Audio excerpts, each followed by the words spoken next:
Så er vi tilbage. Nu skal vi så kigge lidt på dit profilbillede, der ligger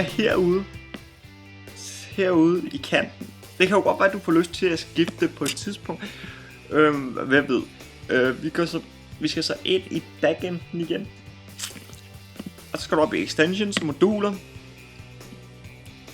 Og så skal du sådan set bare lede efter den position, som hedder sidebar. Du behøver ikke at kigge på teksten, den kan godt være misledende. Men kig på positionen. Det vil sige, at vi finder noget, der hedder sidebar, fordi den ligger ude i sidebar. Det kan jeg huske. Position, det må være næste side. Der ligger de. Sidebar A, B. Nu kan jeg så lige skimme ned igennem her til. Det er jo nok Erlings forsidebillede. Trykker du på den. Og der har vi så billedet. Det vil sige, du gør bare ligesom jeg har vist dig med logoet. Og det vil sige, du tager det, sletter det, overfører et nyt billede ved at trykke på den her knap.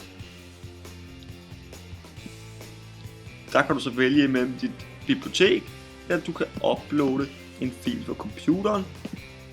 Det styrer du selv. Heroppe er der lige nogle indstillinger, som du kan sidde og lege lidt med. Margin, det er simpelthen det. Det er hvis jeg skriver 10 her. Så kan du se, hvordan den ændrer sig her. Det vil sige, så får den 10 rundt om.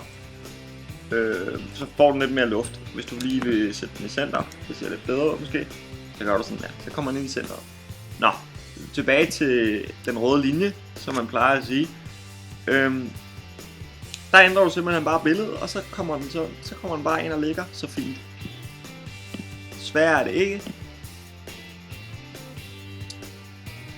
Og lad os gå videre til næste emne.